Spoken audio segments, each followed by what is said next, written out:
J'ai parlé trop vite et finalement, c'est la France qui a eu raison. Pour une fois. Salut chers amis, chers camarades et chers abonnés, j'espère que vous allez bien, que vous êtes en pleine forme. Non vraiment, j'espère que vous allez bien et que vous êtes en pleine forme. Et surtout j'espère que vous me pardonnerez, car j'ai eu tort. J'ai eu tort sur ma dernière vidéo.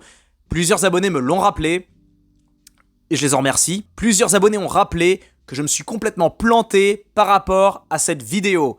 Cette vidéo que j'ai sortie, donc hier, le 5 juin, le jeudi 5 juin 2025. Une vidéo où je réagissais par rapport à la loi sur le porno en France. J'avais expliqué que notre beau pays interdisait les plus gros sites de porno sur son sol. Et ça, je voulais revenir dessus. J'en profite d'ailleurs pour m'excuser auprès d'entre vous, mais surtout, attendez. Je voudrais rebondir sur autre chose, quelque chose qui est, ma foi, je pense, intéressant parce que ça doit vous concerner aussi. Mais avant de rentrer dans le vif, je vais parler de la loi que j'ai mal comprise. Ouais, c'est même pas le sujet principal. Le sujet principal de cette vidéo, c'est ce que je vais aborder ensuite. En gros, rappelez-vous, pour ceux qui ont vu cette vidéo, et je pense que si vous regardez cette vidéo, c'est que vous l'avez vu, j'ai dit, c'est dégueulasse, la France interdit les plus gros sites porno, c'est une mesure qui est complètement ridicule, sachant qu'il y a d'autres sites. Et ce prétexte fallacieux comme quoi il cherche à défendre les mineurs, c'est de l'hypocrisie, c'est n'importe quoi. On est dans la pure tradition de la politique française. Or, la France a voulu faire exactement ce que je voulais, à savoir imposer un contrôle, y compris de reconnaissance faciale, pour ceux qui viendraient sur les sites porno, les sites en question. Un système de reconnaissance faciale ou équivalent. Eh bien, accrochez-vous parce que je voulais même pas y croire. Les gérants ont dit non. Les gérants ont préféré se barrer, quoi. C'est-à-dire que Pornhub, YouPorn, tout ça, ils ont préféré se casser de France plutôt que d'installer un système pour pouvoir mettre en place un système de reconnaissance faciale, tout ça. Un système d'identification. C'est complètement fou, j'ose même pas imaginer, mais c'est complètement dingue quand on y pense. C'est même encore pire que ce que je croyais. Là, pour le coup, ils ont vraiment cherché à protéger les mineurs. Donc, Pornhub, tous ces sites-là ont été bloqués par la France parce que ces derniers refusaient de mettre en branle le système... Oui, je sais, mettre en branle, ils refusaient de mettre en branle le système d'authentification. Donc, encore une fois, je me suis trompé, je m'excuse, mais, j'ai mes raisons. J'ai mes raisons et croyez-moi, c'est tout sauf de la paresse. Vraiment. Ce n'est pas parce que j'ai eu la flemme de lire un article. Ça va un petit peu plus loin que ça. On peut le dire très franchement, j'ai réagi au quart de tour quand j'ai appris cette nouvelle. Alors que je regarde même pas de porno, quoi. J'ai réagi au quart de tour comme beaucoup d'entre vous parce que... parce qu'on est bombardé d'informations qui nous rendent dingues. Et c'est là justement le cœur de cette vidéo, c'est là où ça commence à devenir intéressant. J'ai réagi au quart de tour, car je n'en peux plus de l'actualité, enfin j'en peux plus depuis longtemps. Et c'est pour ça que j'ai coupé complètement, c'est pour ça que j'ai arrêté de regarder les infos depuis que j'ai commencé ma chaîne YouTube, depuis que je me suis concentré sur ce projet, sur cette chaîne, j'ai stoppé l'actu. J'ai arrêté de regarder, juste les grandes lignes, voilà, ce qui se passait dans le monde, machin, les guerres, tout ça, ce qui se passe dans ma région, à la rigueur, c'est plus ça qui m'intéresse que l'actualité nationale et internationale. Parce que j'ai consommé pendant plus de 10 ans de l'info en continu, ouais, 10, 15 ans presque, et qu'est-ce que ça m'a apporté? Vous savez ce que ça m'a apporté? Rien. Que dalle. Juste du stress, du mal-être et la peur du futur.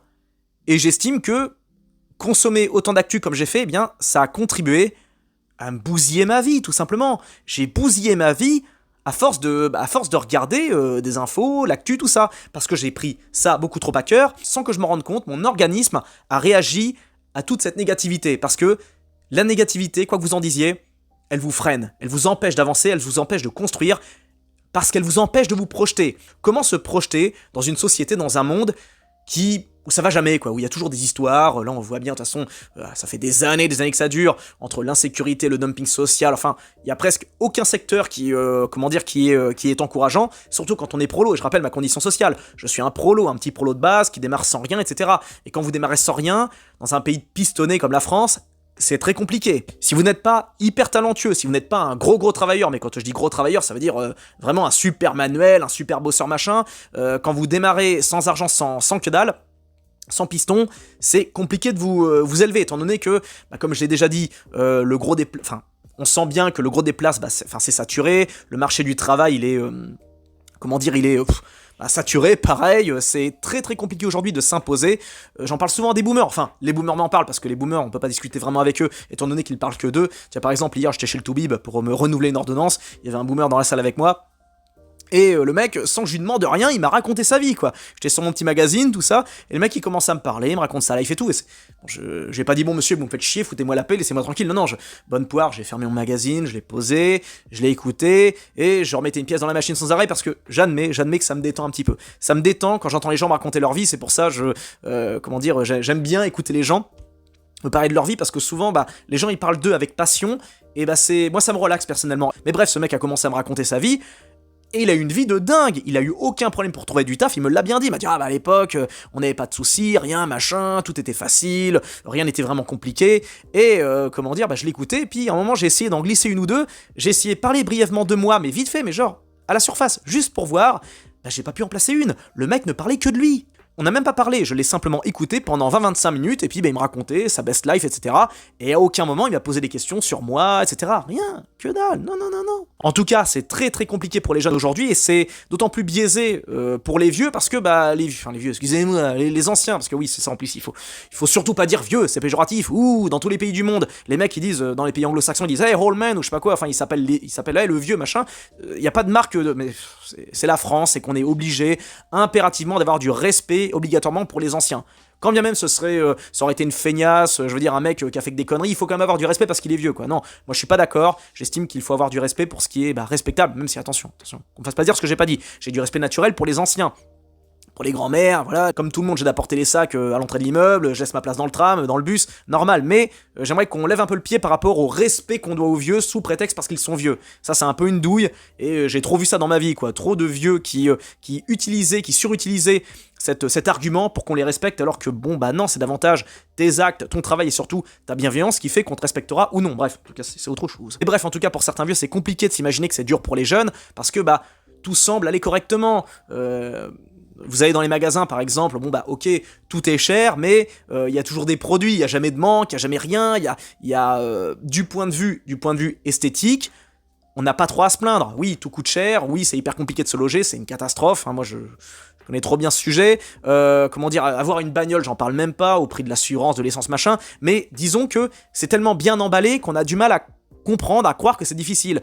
Et si vous n'avez pas les connexions, si vous n'avez pas l'intelligence, même je dis franchement, une des raisons aussi pour lesquelles je n'ai pas autant réussi ma vie, c'est parce que je manque d'intelligence, tout simplement. Je manque d'intelligence, je manque de quotient intellectuel, j'ai une bonne intelligence émotionnelle, j'ai un bon rapport avec les gens, mais c'est pas suffisant pour réussir sa vie. Ça demande un peu plus que ça. Et pour revenir à l'actu ne m'a pas aidé. Et j'étais accro à l'actu vraiment comme un zombie. Comme beaucoup d'entre vous, j'imagine. En bénéfice net, encore une fois, je le dis, ça ne m'a rien apporté, que dalle. J'aurais davantage avancé dans la vie si j'avais remplacé ce temps de consommation d'actualité par, je sais pas, de la lecture, des études, des trucs constructifs, mais les médias savent très bien y faire. Ils connaissent très bien le mindset humain et ils savent très bien que vous ressassez sans arrêt des mauvaises choses, ça va vous faire revenir parce que c'est un biais cognitif. On a besoin, on a été conditionné pour avoir besoin de ça. Le sentiment d'urgence, ce genre de conneries. Mais bref, je me suis replongé dans l'actu récemment et en gros, j'ai fait une espèce de, pas de burn-out, mais presque. J'ai refait ce que je faisais avant, à savoir scroller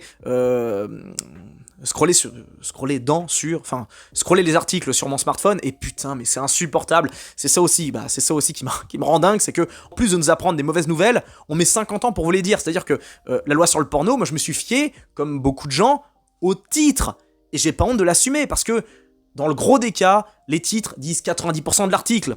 On va pas se mentir, les gars, et me faites pas dire ce que j'ai pas dit, hein. Je suis un gros lecteur, j'ai lu pas mal de bouquins, j'ai lu beaucoup de bouquins même si j'en ai pas l'air. Je suis un gros lecteur. Mais lire l'actualité, moi j'ai fini par trouver ça chiant à la longue, parce que c'est toujours la même chose. Vous avez l'article qui résume 90% de l'affaire, vous avez après l'introduction qui résume, l'introduction c'est un titre à rallonge, vous avez ensuite le premier paragraphe qui est encore une fois une espèce d'intro, mais qui est en rallonge encore, ce qui fait que pour arriver enfin au bail intéressant, il faut aller tout en bas de l'article, ce qui fait qu'il faut scroller, et dans ce scroll on a quoi ? On a des pop-up qui s'affichent, des invitations pour s'inscrire à la newsletter, ce genre de trucs, c'est antifonctionnel au possible, et surtout, ce qui me rend dingue, on va le dire franchement, ça va en saouler certains, ça va saouler les plus vieux, mais j'ai pas que ça à foutre que de lire des articles qui font 50 pages. un moment, il va falloir qu'on arrive à quelque chose de fonctionnel. Ça, c'est une erreur de croire que plus un article est long, plus ça nous force à lire, plus ça nous rend intelligent. Non, c'est pas vrai. Tiens, vous prenez par exemple, j'en parlais dans une vidéo, ça. J'arrive après tout le monde, enfin je l'ai vu comme tout le monde quand c'est sorti, mais je pense que je vais en parler en profondeur. Vous voyez ces deux IA qu'on communique ensemble. Vous croyez quoi? Vous croyez qu'elles se sont fait chier à passer par des des éléments de langage, qu'ils ont fait des phrases, tout ça? Non, ils s'échangent des informations de façon pragmatique, de façon rapide, et ils arrivent à un diagnostic en quelques secondes. Alors que nous, on a été domestiqués pour lire un article qui fait 50 pages, pour finalement arriver sur un truc qu'on peut résumer sur un timbre-poste. Et ça, c'est pas une question de vouloir tout de suite, d'être accro, on va dire, je sais pas comment on dit pour les plus jeunes là, qui sont accros, comment dire, enfin ils veulent tout maintenant, sans réfléchir, machin. C'est pas du tout ça. Je suis juste pragmatique. Et je veux gagner du temps, parce que le temps, c'est ce que j'ai de plus précieux, et c'est ce que vous avez de plus précieux. On n'a pas le temps pour ces conneries, donc venons-en au fait, et arrêtons le baratin, quoi. Et alors après, je sais bien qu'il faut des sources, machin, mais il y a certains éléments de langage, certaines figures de style dont on se passerait volontiers. Alors je sais que ça fait partie de la culture française, mais ça va. C'est des articles du Figaro, de Marianne, on parle pas de, je sais pas, d'un essai, ou alors d'une analyse philosophique sur un truc en particulier. Arrêtons la posture. Et en termes d'actualité, dernièrement, c'était chargé, entre le bordel avec le PSG, tout ça, les émeutes, l'insécurité qui n'en finit pas, et ces lois complètement infantilisantes comme la loi sur la cigarette, où on va interdire la cigarette dans l'espace public. Mais attendez, mais c'est quoi ce délire? Je suis pas fumeur. J'ai jamais fumé, je ne fumerai peut-être jamais, mais je me mets à la place des fumeurs. Je vais pas revenir dessus sur mon speech, mais je voudrais avant tout rebondir à un argument qu'on me sort souvent, enfin qu'on m'a sorti, c'est « Ah mais c'est très bien justement d'arrêter la cigarette dans l'espace public parce que moi j'en ai marre de ramasser les mégots des gens quand je vais à la plage parce que gna gna gna gna gna. » Non mais attendez, les gars, si on pousse dans ce délire, attendez, je vais vous sortir un argument. J'ai arrêté de compter le nombre de fois où je me suis fait chier à ramasser des sacs, vous savez, les sacs papier de chez Burger King, de chez McDo, de chez Quick, de chez tous les fast-food possibles et imaginables. J'en ai ramassé je ne sais pas combien sur des bords de route, à côté de chez mes parents, quand j'y étais, quand je vais chez moi, etc. J'ai arrêté de compter le nombre de fois où je l'ai ramassé pour les foutre à la poubelle, parce que certaines personnes sont des porcs et balancent ça par la fenêtre. Ils vont à McDo, ils vont bouffer, une fois qu'ils ont fini, bam, ils balancent ça par la fenêtre. Je ne comprends même pas le principe, je ne comprends même pas le projet de faire ça. C'est, d'un point de vue anthropologique, je sais pas qu'est-ce qui peut pousser quelqu'un à le faire. Et donc, je ne compte même plus le nombre de fois où je l'ai fait, et je suis pas le seul à le faire, on le fait tous en fait. Pour autant, est-ce qu'on va aller prendre notre fourche et notre torche pour nous pointer devant, je sais pas moi, le bureau officiel de Burger King pour réclamer la fermeture des fast-food? Non mais faut arrêter quoi. Alors oui, je sais bien que c'est chiant de ramasser les mégots, d'en voir quand vous allez à la plage et tout, mais c'est marginal, ça, je suis désolé. Je sais que fumer c'est pas bon pour la santé, je sais que ça crée des saloperies, des maladies machin, mais foutez-leur la paix, quoi. Je veux dire, c'est bon, les mecs, généralement les fumeurs, alors je sais bien qu'il y a les mecs qui fument non-stop, machin, parce que je le sais très bien, j'ai un coloc qui est fumeur, il devrait arrêter, il le sait très bien, puis lui c'est pas non plus un bourreau de travail, donc il a pas de raison, je veux dire, de fumer comme un sapeur, mais je me mets à la place, parce que ça, bon, c'est mon côté prolo, je me mets à la place du mec qui bosse, qui a un boulot physique, qui a un boulot stressant, son petit réconfort c'est la clope pendant sa petite pause, ou je sais pas quoi. Foutez-leur la paix, quoi, laissez-leur ça, quoi. Et bon voilà, vous m'avez compris, vous avez vu où je voulais en venir, c'est que l'actu peut être vraiment, ça devrait presque être médicalement remboursé, quoi, je veux dire, parce que ça impacte tellement votre mindset, vous ne vous en rendez même pas compte. Vous savez, on dit souvent, faites attention à ce que vous consommez, donc à savoir, justement, les clopes, l'alcool, la bouffe, etc., la junk food, mais bon, on a tendance à imaginer que c'est que ça, mais il n'y a pas que ça en réalité que vous consommez. Il y a aussi la musique, il y a aussi les films, les séries. Vous êtes influencé par ce que vous consommez du point de vue visuel et audiovisuel. Moi je vois bien ceux qui sont amateurs, amoureux de films d'horreur, films de torture ou je sais pas quoi, genre Saw machin, eh bien ça déteint sur leur état d'esprit. Ils ont un état d'esprit qui est moins positif, qui est moins fun, qui est beaucoup moins positif. Moi par exemple, pourquoi à votre avis j'ai toujours la niaque, j'ai toujours de bonne humeur? Eh bien parce que je regarde des trucs qui me mettent de bonne humeur. Si vous me suivez sur Instagram, par exemple, vous me verrez mettre des stories où je montre des animaux, des trucs comme ça. Ça me fait du bien de montrer ça et je sais que ça vous fait du bien également. C'est je consomme énormément de trucs qui me font du bien à l'âme. Par contre, par exemple, c'est vraiment là, si vous voulez trouver mes deux phases de personnalité les plus extrêmes, vous allez sur mon Instagram, vous verrez mon côté le plus positif, le plus sympa, le plus cool, et si vous allez sur mon Tweetax, eh bien vous verrez que c'est le plus mauvais côté de moi-même, parce que ce réseau vraiment me tire vers le bas. Twitter c'est un peu une sorte d'actualité, mais c'est une espèce d'hyperbole de l'actualité telle qu'on la connaît. C'est un truc qui vraiment, faut y aller avec parcimonie sur Twitter, hein. C'est intéressant pour des articles, des trends, des trucs comme ça, mais il faut pas y rester toute la journée, sinon vous allez devenir zinzin, c'est vraiment hyper toxique. Alternez quoi si vous êtes à fond sur les réseaux. En tout cas, si vous voulez voir mon bon côté, n'hésitez pas à aller sur mon Instagram, Oui, j'ai dit Instagram, machin, parce que je trouvais ça drôle, mais voilà, je fais attention à ce que je consomme. Et la raison pour laquelle je suis de bonne humeur et je suis positif, c'est parce que j'écoute des musiques énergiques, du rock sympa, du rock californien, vous savez, des trucs qui vous donnent la niaque. J'évite de regarder des films trop déprimants, trop tristes, trop violents également, parce que je le vois bien quand j'écoute par exemple du black metal ou des trucs, voilà, des sons de rock un peu trop dark, eh bien ça, voilà, j'ai envie de m'habiller en noir, j'ai envie de déprimer, j'ai envie de faire la gueule, j'ai envie d'être une espèce de, vous savez, ce même là, comment on appelle ça, enfin, je me souviens plus, mais bon, voilà, c'est le doomer, voilà, c'est ça. C'est ce que vous consommez, enfin, on est ce qu'on consomme, et c'est pas que la bouffe, c'est pas que la cam, c'est aussi les films, les séries, la musique, etc. Faites attention à ce que vous consommez. Et voilà, quoi, c'est... Et ça me permet également de rebondir à un autre argument, parce que j'avais parlé justement, parce que ça me permet justement d'aborder plein de sujets. C'est-à-dire que même quand je me plante, j'essaie de rebondir. Et c'est d'ailleurs même là justement le plus intéressant, c'est qu'on en apprend toujours le plus, c'est dans les erreurs. Et à force de faire des conneries, forcément, c'est pour ça que j'ai développé cette intelligence, en fait, cette intelligence malgré moi. C'est à force de me planter, à force de faire des conneries. J'avais le QI suffisant juste pour me remettre en question. Et ça, c'est peut-être le plus important. Quitte à avoir un sentiment de réflexion, il faut avoir de la remise en question. Parce que la remise en question, c'est ça qui vous ouvre, non pas toutes les portes, mais presque. Et donc, parce que ça vous pousse à changer, à ne pas refaire les mêmes erreurs, tout ça. Et donc, j'ai vu un argument, ça me permet de rebondir sur ça, par rapport à la reconnaissance faciale, parce que j'ai dit que moi j'étais pour la reconnaissance faciale quand vous allez sur les sites porno, donc. Et encore une fois, bravo à la France, hein, désolé d'avoir critiqué, ceux qui sont derrière cette loi avaient totalement raison, et j'ai lu tous les articles justement par rapport à ça, et ils cherchent réellement la protection des ados. Donc encore une fois, je me suis planté, j'assume et je laisse la vidéo, voilà, vous pourrez me défoncer dans les commentaires, il n'y a pas de problème, mais j'assume mon erreur, et naturellement je la répare, et je m'en excuse encore une fois. Et donc, je voudrais rebondir à ceux qui s'insurgent par rapport à l'idée de la reconnaissance faciale, en mode mais la reconnaissance faciale c'est un truc dictatorial, et c'est une entrave à nos libertés. Je vous le dis franchement, moi je suis pour la reconnaissance faciale.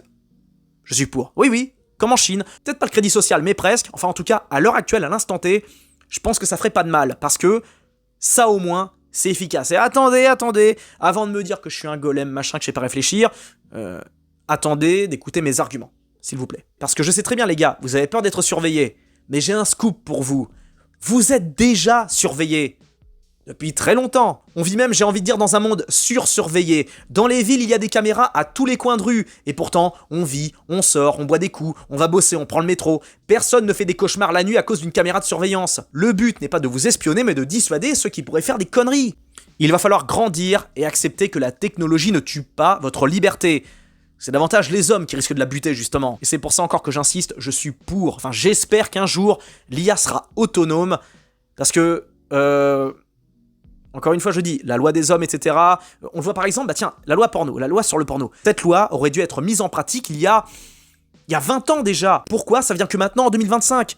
Si l'IA, admettons, avait pris le contrôle, une IA, vous savez, indépendante, machin, qui peut penser que par elle-même, eh bien, croyez-moi, cette loi serait passée direct, day one, dès que le premier site porno serait arrivé dans n'importe quel pays. Il nous aura fallu près de 30 ans pour en arriver là, quoi. Vous vous rendez pas compte ? Enfin, personne réagit par rapport à ça. C'est-à-dire qu'on réagit toujours 15 ans après, quoi. C'est complètement fou quand on y pense. Il y a toujours un temps de latence, un temps d'attente, et le temps que ça arrive, il y a des tragédies, il y a des gens qui souffrent, des gens qui se font avoir, des gens qui... Enfin, c'est dramatique. Et je réitère encore une fois, j'espère vraiment que je verrai de mon vivant une prise de contrôle de l'IA sur l'appareil d'État, sur tout ça. Je le dis franchement. J'espère et je suis convaincu que ça arrivera. Et je précise bien une IA indépendante, parce que ceux qui vont me dire « Oui, mais regarde, l'IA, elle est biaisée, machin, etc. » Mais donnez-lui du temps, bordel. L'IA d'il y a 2 ans n'a strictement rien à voir avec l'IA d'aujourd'hui. Donc imaginez un petit peu l'IA dans 5 ans, dans 10 ans. Vous croyez qu'elle va se laisser contrôler comme ça ? Il va falloir arrêter de voir le monde comme si on allait être dans Minority Report, quoi. Je veux dire, ou un truc comme ça, quoi, un truc anxiogène, machin. Ça, pareil, ça, c'est un biais cognitif de voir le négatif partout. Et ça, c'est dû, vous savez à quoi ? C'est dû à l'humain, pas à la technologie. Des milliers et des milliers d'années de guerres, de conflits, de combats ou de je sais pas quoi, de réflexions sur, est-ce qu'il va me baiser, est-ce qu'il va m'avoir, est-ce que je vais le baiser à mon tour. Enfin, comprenez qu'on a été conditionné par des milliers d'années de guerre, de lutte, machin, entre espèces, interespèces ou je sais pas quoi, et donc c'est pour ça qu'on a du mal à concevoir que on puisse arriver dans une société différente, qui puisse être à des années-lumière de celle qu'on connaît aujourd'hui. Je suis convaincu que dans le futur, on sera complètement rebooté, on ira vers une nouvelle humanité, améliorée, et non, on sera pas dans un système à la Matrix, on sera pas dans un système à la Terminator, on sera dans autre chose. Un peu d'optimisme, les gars, parce que n'oubliez pas que L'optimisme a une influence, tout comme le pessimisme. Si c'est pas votre genre, soyez pessimiste, essayez, soyez pessimiste quand vous parlez à votre copine, à vos enfants, à votre famille. Vous allez voir ce qui va se passer, vous allez voir l'ambiance, vous allez voir le mood. Il y aura une espèce de mood, une espèce de chape de plomb qui va s'installer, il y aura un malaise. Dans le cas contraire, ça sera beaucoup plus fun, beaucoup plus relax et surtout beaucoup plus fonctionnel. Voilà. Vous avez le choix entre le pessimisme et l'optimisme. Vous choisissez quoi? Et on peut être un réaliste optimiste, hein, comme on peut être un réaliste pessimiste, mais me sortez pas que je ne veux pas être ni pessimiste ni optimiste, je veux être réaliste. Non mais non, attendez. C'est pas comme ça que ça marche. On est un des deux, quoi. Y a pas de choix. Vous avez le choix entre l'un et l'autre. Et bien sûr, je sais, il faut avoir un petit peu de pessimisme par rapport à l'avenir, tout ça, pour se protéger. Oui, je ne dis pas qu'il faut être... vous m'avez compris, mais juste un tout petit peu. Un petit peu. Et en ce moment, ça fait trop longtemps qu'on est dans un mood, dans une vague, comment ça s'appelle, dans un état d'esprit qui nous tire vers le bas. Voilà. Qu'on compense un petit peu, 50-50, 50-50, c'est possible ou pas? Et pour appuyer mon argumentaire comme quoi je suis pour la reconnaissance faciale, eh bien, je suis pour parce que c'est plus rapide. C'est plus rapide que les caméras de surveillance. C'est-à-dire que le bordel vous reconnaît direct. Si par exemple vous faites agresser ou un truc comme ça, parce que c'est marrant, on pense pas à ça. Si par exemple ma copine, mes potes ou je sais pas quoi subissent une agression ou moi, bah, je serais bien content qu'on retrouve les mecs qui font ça. Et si je sais qu'ils vont être retrouvés grâce à la reconnaissance faciale, bah je vais carrément dire oui. Je vais pas dire bah non monsieur, pas de reconnaissance faciale. C'est une entrave à nos libertés alors que j'aurais la gueule défoncée, un bras en écharpe. Attendez, quoi, soyons réalistes. Et puis ceux qui sont contre la reconnaissance faciale, bah écoutez. Vous attendez quoi pour jeter votre smartphone, votre carte bancaire, vos identifiants, je sais pas quoi, votre compte Netflix, parce que on est tous surveillés les gars, c'est fini le temps de... Si vraiment vous voulez vivre sous les radars, bah je sais pas, vous allez dans la diagonale du vide, vous vous enfermez dans un chalet dans la Creuse, enfin, faites comme vous voulez, mais arrêtez de croire qu'on est des débiles mentaux et qu'on ne voit pas le truc venir. Évidemment qu'on imagine, évidemment qu'on conceptualise que certaines instances veulent nous baiser, nous contrôler, on le sait, on n'est pas complètement con, mais ça sert à rien d'être ultra alarmiste, de flipper sans arrêt, voilà, un peu de normalité, quoi. Redevenons normal. Et quoi que vous en disiez, moi, personnellement, j'ai confiance dans mon peuple, j'ai confiance dans l'avenir, et je sais très bien que la technologie, on s'en servira correctement parce que on a appris de nos erreurs, je pense qu'on a une certaine forme de recul. C'est de plus en plus le cas avec Internet. Internet nous a, j'estime, libérés, et ça va, je le sens bien. Enfin, perso, je le sens bien. En tout cas, pour moi, avoir peur de la tech, c'est rester bloqué. Et pas dans le meilleur des mondes, parce que je vous rappelle que avant la technologie, avant Internet, tout ça, ça a pas empêché les gens de se foutre sur la gueule. Hein. Je rappelle que on n'a pas attendu Google pour voir ce qui s'est passé, je sais pas moi, au Rwanda, j'en sais rien, au Vietnam, ce qu'on a vu pendant la Seconde Guerre mondiale, la première. L'humain a eu besoin de tout, sauf de la technologie avancée pour se foutre sur la gueule. Hein. Donc plutôt que de hurler à la dictature tous les 2 jours, prenons un peu de hauteur. Ce qui tue une société, ce n'est pas la technologie, c'est la lâcheté, l'ignorance et l'infantilisation permanente. Mais bon, je suis parti trop loin, je voulais avant tout revenir sur la misère sexuelle, parce que c'est aussi ça, quelque part, le fond du problème, c'est un sujet qui me tient à cœur, la misère sexuelle chez les jeunes, parce que là aussi, on n'apprend pas de nos erreurs. Il y a des millions de gosses, des millions de gars qui sont sur le carreau, qui sont paumés, et qui ont été, complètement mindfuckés par le porno, mais aussi par cette vision, par cette ambiance, par ce mood, un mood qui n'est pas comme à l'étranger. Par exemple, mon neveu a été dernièrement en Finlande, et il m'expliquait que les ados qu'il avait croisés, genre ils avaient des rites d'adolescents, et parmi ces rites, il y avait un gars, il allait coucher avec une nana qui était consentante, vous inquiétez pas, hein, le gamin il avait quoi, 16, 17 ans. Mais il s'est construit comme ça. Nous, on n'a pas de rite, on n'a pas ces trucs-là. Ça, c'est que pour les écoles privées ou ceux qui ont les moyens. Mais pour les autres, ceux qui sont à la base, on est un peu sur le carreau, quoi. Et c'est d'ailleurs ça qui est passionnant, mais c'est aussi tragique. Tellement de gars ont souffert, tellement de gars ont été mis de côté, tellement de... Mais ça, je vais en reparler dans une autre vidéo parce que ça mérite une vidéo entière, un podcast. D'ailleurs, ça vous intéresse, dites-le moi. Dites-moi si vous voulez que j'en parle directement. Alors après, il faut que ce soit en lien, bien sûr, avec la chaîne, donc l'actu, le ciné, machin, mais j'en parlerai. J'ai même envie d'en faire un podcast avec quelqu'un, parce que c'est... En tout cas, ce qui est bien que cette loi, et encore une fois, je m'excuse pour m'être planté, mais cette loi a bien montré que les sites porno étaient vraiment qu'intéressés que par le fric et par... évidemment, on sait bien qu'ils sont pas bienveillants, mais on aurait pu se dire, bon allez, les mecs, ils sont là pour nous soulager un petit peu, pour faire du bien machin, mais non, les mecs, ils sont vraiment une vision capitaliste jusqu'au bout, et ils sont prêts à se barrer d'un pays juste pour pas avoir à... Enfin, comment dire, c'est ouf, quoi, moi, ça m'en... D'un côté, j'ai pas trop envie de m'y intéresser, parce que c'est bon, j'ai pas besoin de savoir plus, c'est fini, mais puis bon, encore une fois, je l'ai déjà dit, mais je consomme pas non plus de de porno, donc et attention, quand je dis que j'en consomme pas, ça veut pas dire que je vais pas sur les sites, hein. Par exemple, j'ai très souvent été sur OnlyFans. Ah oui, d'ailleurs, pour ceux qui débarquent, hein, qui me connaissent pas, je n'ai aucun tabou, hein, j'assume totalement, hein. C'est si je me retiens d'en parler, c'est juste parce que YouTube, tout ça, les lois, mais voilà, sinon moi, du point de vue de la question du S, je suis très open, quoi. J'ai aucun problème pour en parler, j'ai aucun complexe. Et c'est, c'est très intéressant parce que c'est une part de notre humanité, une part de nous-mêmes, et bon bref, encore c'est autre chose, mais pour le coup, tiens, c'est marrant, moi s'il y avait à choisir entre le porno des sites et OnlyF, je préférais OnlyF pour le coup, parce que il y a un côté presque, on va dire, c'est plus contrôlé, à savoir, c'est limite de l'artisanat, quoi. C'est-à-dire une meuf qui se fout sur OnlyFans, qui vend ses charmes, qui vend ses photos, ses vidéos, c'est un peu plus clean, j'ai envie de dire, qu'un site qui exploite, qui répertorie, qui fait des trucs vraiment dégueulasses, qui profite de la misère. Là, pour le coup, c'est clair, s'il y avait un truc à choisir entre les deux, ce serait plus OnlyFans. Et je sais très bien que certains vont dire, mais non, machin, etc. D'ailleurs, j'ai même pas envie de blâmer. Moi, jamais de ma vie, je blâmerai les meufs qui sont sur OnlyFans. Jamais, mais au grand jamais, je ne blâmerai les meufs qui se foutent dessus, parce que les nanas sont pragmatiques, et elles voient très bien que y a une demande, il y a des mecs seuls, il y a des gars qui ont besoin de ça, il faut arrêter de les pointer du doigt et de faire les moralisateurs, faut penser aux gars qui souffrent, aux mecs qui n'ont pas de copines, qui ont des handicaps, qui n'ont pas la chance d'être gaulés comme des dieux grecs. Je me mets à leur place, c'est une souffrance permanente au quotidien, et c'est vraiment dégueulasse de les pointer du doigt, et ils ont besoin justement de ça, ils ont besoin de cette affection, ils ont besoin de parce qu'on est des êtres humains, on a besoin d'amour, besoin d'affection, besoin de sexe, machin. Oh là là, c'est un sujet trop passionnant, mais je pourrais en parler pendant des heures, et encore une fois, de toute façon, il faudrait que j'en parle dans un Patreon ou je sais pas quoi, un truc où je peux me lâcher, mais bon bref, voilà, je vais arrêter avec ça, mais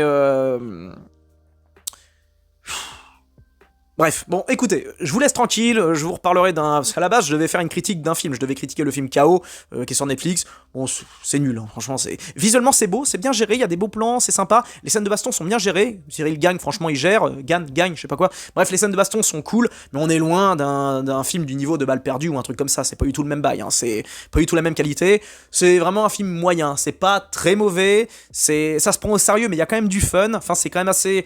C'est pas le pire film de l'année, franchement. Mais, allez, je le recommande pour ceux qui aiment bien les films qui se prennent pas trop la tête, qui aiment bien la baston, ça devrait vous plaire. Et bonus, franchement, bon point, dans ce film, vous n'y verrez pas Franck Gastambide. C'est presque un argument de vente. Je vous dis à très bientôt, je vous remercie infiniment pour votre écoute, pour votre patience, pour votre bienveillance. On forme une super commu, je suis super content de faire ce que je fais. N'hésitez pas à me contacter sur Instagram ou sur Twitter, et je mets les liens en description, tout ça, et merci infiniment à ceux qui ont relevé que je me suis planté, et l'erreur est humaine, et voilà, merci, je suis content, je vous aime, je vous kiffe, plein de bisous à tous, ciao.